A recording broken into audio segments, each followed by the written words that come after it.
consultant, researcher, and musician. In 2010, she founded India's first for-profit virtual social enterprise, Neeti Consulting, to catalyze social change through sustainable solutions. Our speaker teaches sustainability management and social entrepreneurship in leading universities both in India and abroad. She's also committed to empowering women and vulnerable communities through self-employment and entrepreneurship. Let's extend a warm welcome to Meena Vaidyanathan. Over to you. Reaching out and inviting me here. I have to tell you, I've really enjoyed both our talks this morning, given so much food for thought. But I want to sort of now take you from very large, important questions that both my fellow speakers have raised in the morning and talk about how we can look at those questions that they've raised and apply them on ground and see what change we can do every day. I'm going to take off from where Narendraji left off his last words, where he said, I'm optimistic and don't ask me how. Maybe we can all discuss and maybe we can all talk about how. And that's what I'd like to sort of focus.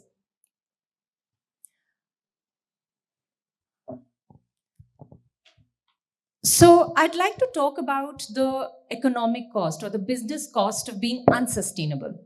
We've talked about what it is and what kind of sustainability models we should focus on, being in the global south, being in India, knowing the challenges that we have and what we are sort of living every day. And these are things over the last 14, 15 years that we've been consulting, and we set up Neeti with the idea of focusing on very implementation-focused consulting practice. The first 15 years of my life, I've been in sort of fairly mainstream corporate roles. And the last 15 years, frankly, I've had to unlearn many things that actually helped in the first 15 years. And I think which goes to what Aseem was talking about and what Narendraji was saying, that just because a certain thing has been done a certain way doesn't mean it is still relevant today. I think it's important to question. It's important to look at what makes us sustainable today and what will help us ensure that we continue to be future ready. And in this whole existential crisis that Aseem was talking about, how can we make sure that some of these costs that we're talking about, reduce productivity? I saw in the paper this morning that this heat, there's some studies, some universities done it just in the last month, I think, just in the heat, 4% reduction in worker productivity just in the last month. I think a couple of manufacturing companies in steel have sort of come up. 4% productivity loss for every degree of rise in temperature. With cities touching 50 degrees, we can sort of talk about real, we are not even talking about, changes that might happen 10 years later or 5 years later. We're talking about now. Reduce productivity. We talk about everyday costs of being unsustainable. Increased costs. If we are going to have increased air conditioning, increased use of water. Again, we are all privy to what's happening in Delhi, even as we speak today. In terms of the real impact and the very real change that we are facing, the economic cost of being unsustainable. Increased health burden. Again, we've all seen what happens, and we've been through that, especially in the last 4 to 5 years, of the change that has happened and the increased health burden we've all had because of changing not just climate, but also changing social dynamics. Because sustainability is not just about being environmentally sound. It's also to ensure that we have social equity. We make sure that we have adequate diversity, and that's what makes businesses sustainable. Loss of freedom to operate. So many organizations, businesses are now increasingly facing challenges, either because of financial unsustainability, bad governance decisions, I don't even have to name brands for people to know very promising organizations because of bad ESG practices, governance practices, that are forced to close down or forced to reoperate themselves or forced to re-engineering themselves in terms of, the real cost of being unsustainable and paucity of raw materials. I mean, this is self-explanatory and I don't have to explain this.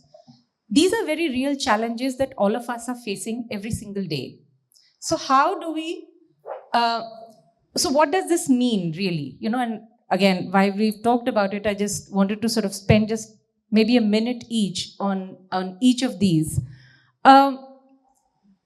Paucity of raw materials leads to revenue loss. So currently, when we're looking at ESG, the environmental, sustainable, social and governance compliance norms, say in India, currently the top 1,000 companies that are listed on the stock exchange are mandatory to comply to sustainability indices that India has chosen to sort of do. But we feel that the real change will happen when every single one of us, the small kirana store around the corner or a small OEM with a 20 crore business adopts these practices. But then it's also wrong to expect people like Narendraji rightly said, the global north and south does not just happen in the political arena, it also happens in business. So what's true in terms of the cost of ensuring sustainable practices, say in a very large conglomerate, which is, 1,000 crores annual revenue, and to expect a 1 crore company to follow the same norms is actually not right. But if they don't follow, we won't have the kind of sustainable business practices that we want. So it's necessary that all these 5 costs or the 5 impact areas that we have sort of listed out, these need to be addressed for companies, whether they are large or small, to adopt sustainable practices.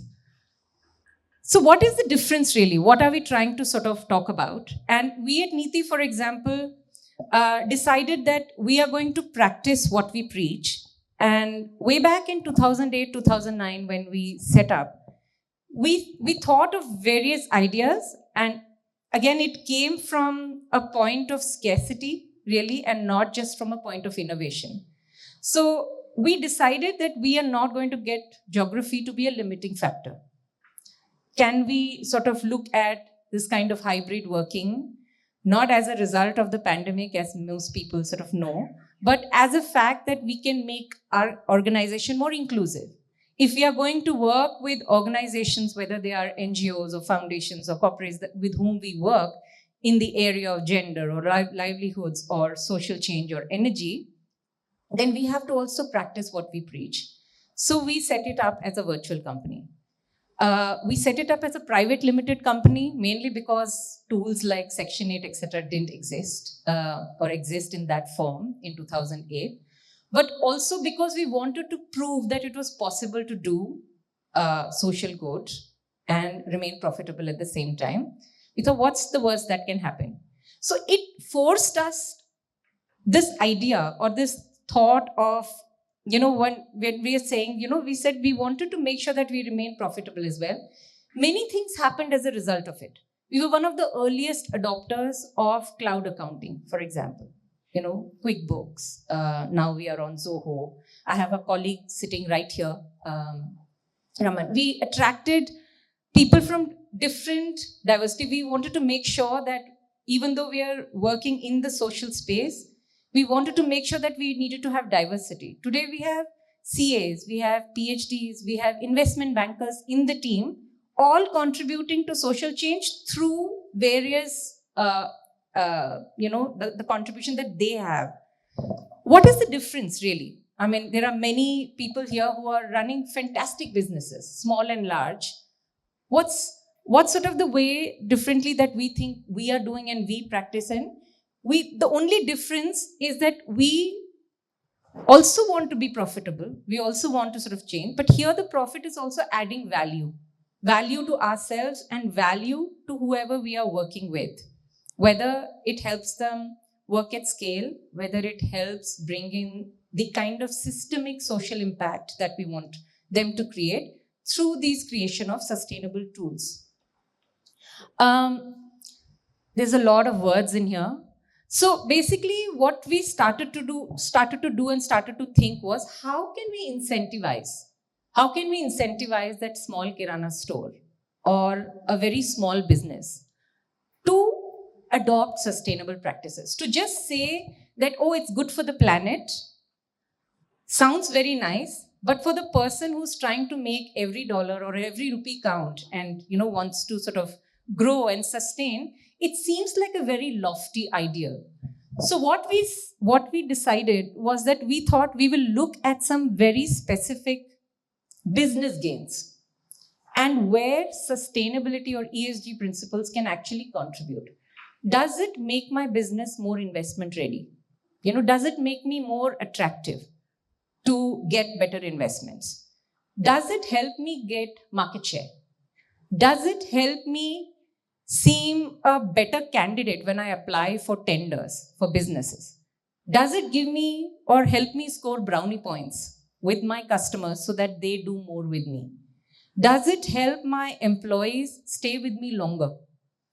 Do I attract the best talent in my organization because I do this? Unless we can incentivize businesses by answering this through being sustainable, I'm afraid we will continue to sort of have conversations and we won't be able to show action on ground.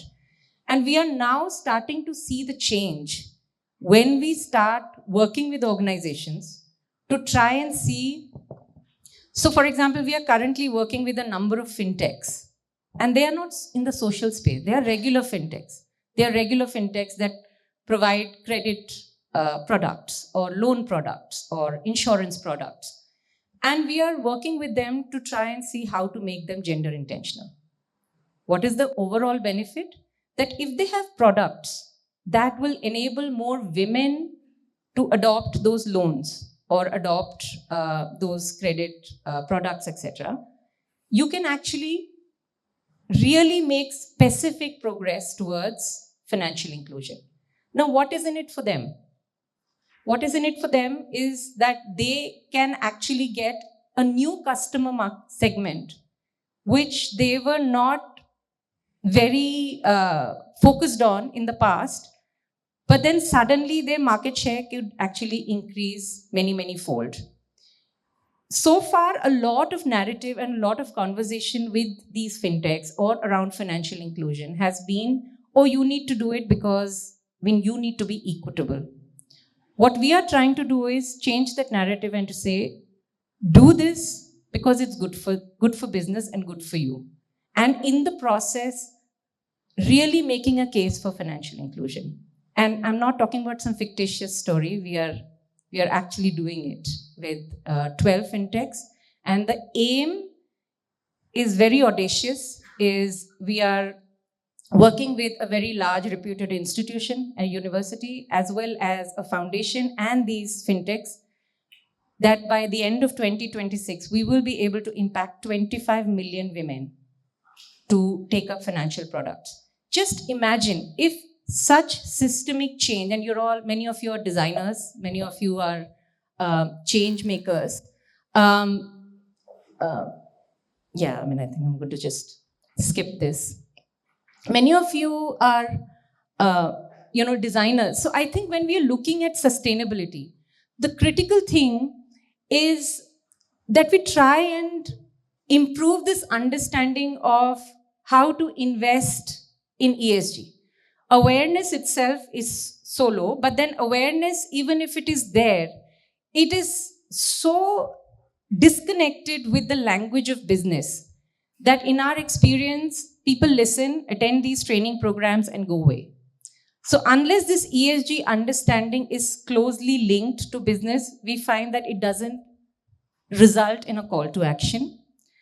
The second one is we have been encouraging organizations that we work with to actually have ESG champions. Now, whether it is a person who is specialized and some of them do hire, but for most of the organizations that we work with, many of them are really grassroots organizations with very little opportunity for them to get specialists for them to hire.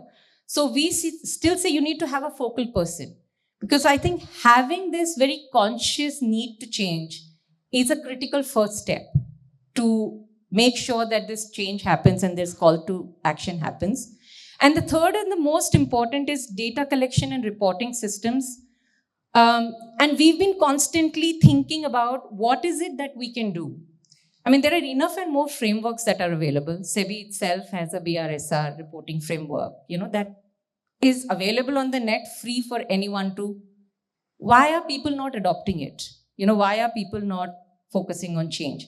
So I'm hoping that today we can actually brainstorm a little, and we've been thinking as well as to what is the motivation, what is the incentive that we can offer organizations to take that self-report, to sort of look at those changes and build that data to create that narrative and create that change. So since most of you are designers here, I just wanted to share with you some design strategies that have helped us. We haven't used all of them when we do our consulting practice, but I can also give you like real examples. And in fact, I was telling Narendraji during the break that there's one thing common with all of them. The examples are there in red, and I can talk about any one particular that you'd like me to talk about. There are such few examples of Indian origin companies when there are so many examples. So I think collectively we need to sort of get together, and we are starting to do that, to document organizations that look at several such sustainability strategies in their businesses to build change, to talk about how they have innovated in our context. Because I think, so for example, Selco is a very well-known solar energy social enterprise, one of the oldest running, and Harish Hande has won every award that's possible, I think, for some of his work that he's done. Selco has a wonderful model. Selco, instead of selling over the last 10 years or so, instead of selling its solar energy consulting or products or whatever, has looked at health centers across the country, and they work in fewer states, I think, than they are capable of and they should be. But in whichever states they are working in, largely Karnataka and some states in the Northeast, they have worked with health centers to solar, to convert them to solar, and also worked with organizations to use solar as a means to accelerate or grow. And we have been documenting those case studies in a way. So the biggest thing is, in Meghalaya, many of you might have heard, it's been experiencing really bad cyclones and bad weather over the last 2 weeks. In Mizoram and Meghalaya, the only health centers that are still running despite the cyclone, in the midst of this complete electricity breakdown, are the Selco electrified centers. So I think it's important for us to draw and build these stories, of India. There's an organization called Akshay Kalpa.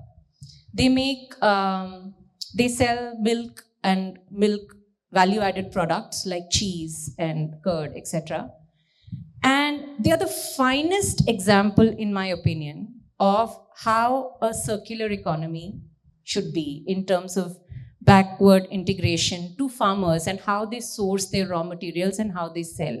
Brilliant example. We don't hear of them when we talk about sustainable businesses, or sustainable stories. There's this NGO in Ahmedabad called Saath.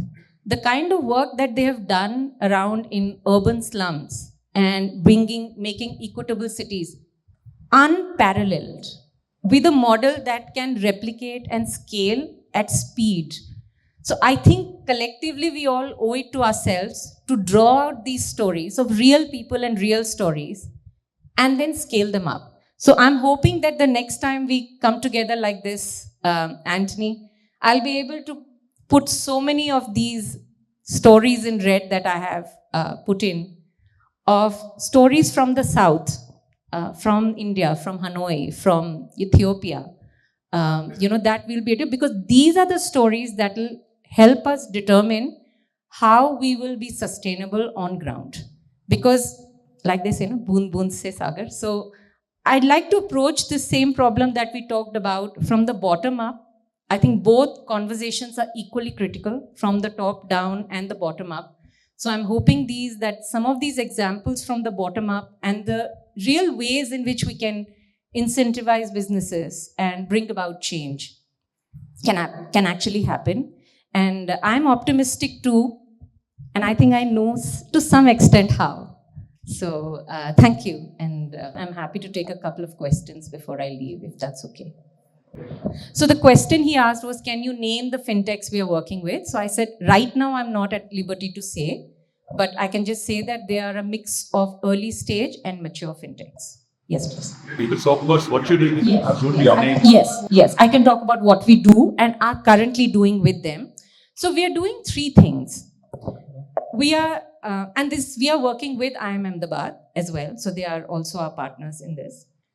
So what we are doing is, what we have already done is we've created a system level evaluation design, wherein we can identify a theory of change or specific things that will say we have taken a few collaborative joint targets, whether to make it gender intentional, whether to look at product innovation level, whether to look at an institutional level what changes one can make, at a community level what changes one can make, looked at community needs. When I say community, these are women in different demographics, different parts of India. Prioritize those needs, and based on that, we've come up with an evaluation design. One at a systemic level, and one individually for each of these fintechs that we are talking about. And what we are now doing is using this method to sort of even make changes on the ground, saying, okay, what kind of MIS are they using? What kind of data are they collecting? And give them insights on a quarterly basis, saying, okay, what small change will result in this big? And because we've done both at the startup level and at the system level, they are also building their capacity to see if they make the small change in their product or in their system of collecting data, what big change can happen in the next 3 years. I think it's still early days, but I think in the next 6 months, one could actually talk about changes that they are making to products, or even in the way. So it could be a product change that we are envisaging. It could be a process change. In fact, one of them has just initiated new capacity building sort of program, which will enable them to make some changes. One of them was looking at multiple areas to focus, and after this first 6 months, they said, okay, no, we are going to just focus on one particular area alone, saturate it. So that's a business process change. So it's still early days, I would say, but I think by next year we should be able to see some real changes. So this is where a combination of system design and also ground level sort of participatory change, data, multiple practices and interdisciplines can come together for change. Thank you. Yes, please. Yes. Something sustainable in Ahmedabad that you said that can be scaled up. SAT. Just give an example of an organization that is making that change. Yes. Was the Selco initiative in Meghalaya and Mizoram? No, nothing to do with us. But we have done work with Selco in the past. But I do feel that I also wanted to take up example. For example, SAT, we are currently not working with them. We hope to in the future, but they are very good friends of ours. I also wanted to take up examples that we are not necessarily doing, but they are there in the system. There are enough organizations who are making that change. who can. Yes, please. Question. You see, India has done reasonably well in terms of renewables, mainly solar, Yes. as you know. Yes. But when you look at the India's solar story, Yes. which is the actual game changer, Yes. we haven't really seen much. Yes. I mean, the government has been slow. Yes. I'm one of those who've been pushing for it. Yes. And we will start seeing some results, hopefully, in the near future. But so far, it's mainly, the medium to large. But I understand the government has been slow. What's been your experience? Why, for instance, initiatives from the ground Yeah. have there are a few examples like you talked about Yes. in Mizoram, but opportunity is actually there. Absolutely. Because what India needs is like thousands and thousands of such power plants, which are like they can have their own autonomy at the panchayat level, we can form clusters. And Yes. now, hopefully we'll be moving in that direction. But so far, the government has been talking about it. Money is there, opportunity is there, but we have seen practical almost nothing. There are, of course, a few examples. So what could be the reason for that? Great question, and I'd like to give actually 3 very specific answers for this.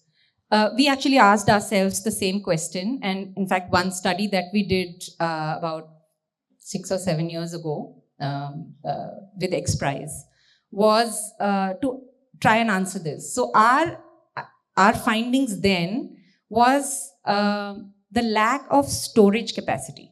So for solar or any other renewable energy to sort of come into our households and not remain as very large mega projects is if storage can happen, or because a large space is required. So even if today, if I want to have convert my home into a solar thing, I need space because the cells at that time. Now, of course, I think things have changed, and you have different technology options for solar storage, in smaller pieces. But it's still something that needs to be done. So that's one big technology change. So I think instead of subsidizing solar, for example, one policy change that we could recommend to the government, for example, is to incentivize or support research that will at speed produce solar storage objectives. That's one.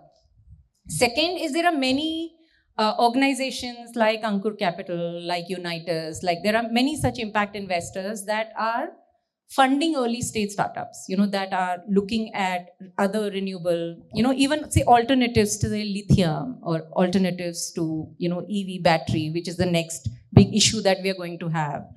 I think there aren't enough such impact investors. And now we have been talking to a number of impact investors, and many of them are getting into blended finance. So I think there's a lot of opportunity in looking at innovation in financial systems that can actually enable not just the government, but I think it can support bringing in different stakeholders together to try and draft things. So I think that's the second bottleneck. The third issue is distribution, sir. So for example, if say someone like me who's wanting to walk the talk, I can't go to a Chroma store and buy a solar cooker. It's just not available. And if it's not available at the nearest Chroma or a Reliance Digital, I don't even know where to buy it. You see? So I think the third issue is distribution and availability. So there's a lot of marketing innovation that needs to happen, which I'm hoping that many of people in this group will start thinking about. I hope that answers your question. I'd like to add the solar story, and I think Lyle will also add to it. So the solar started at 18 rupees a unit when it started, and it was a big game changer. We felt the new thing will happen. It ended up now at 2.5 or 3 rupees a unit. There are two problems that we foresee as planners and architects when the solar is coming up. The peak in a city like Delhi reaches at the night time, which means that at 10 and 11 you need to handle those peaks. And that is because of the consumption pattern that we are into. Our electricity consumption is increasing in our residential than in our offices, reason being the way that we design our buildings. The second thing is that government doesn't want to promote micro solar because the more it produces, the more losses the discom companies will have. And that's where we are seeing the major threshold. My neighbors are asking me that can I put a solar and what will happen to me? And there are projects where people want to generate more electricity than they can actually consume. But that's not being promoted, and that's something that we see a major roadblock. So we might have to see at the interest of the discom companies to sustain themselves, but at the same time create sustainable energy, which is for everyone. I'm not a domain expert on this area. I'm sure there are a lot of us here, which I'm sure people would sort of discuss. My expertise lies in the change design. But I'd love to have this conversation because call to action is necessary if you need to incentivize change. And people need to see tangible results in a relatively short term for them to keep being invested, whether it is an MSME that wants to adopt or whatever we want to incentivize. So thank you so much, and really apologies for having to rush. But thank you, Anthony and team, for inviting me. Thank you.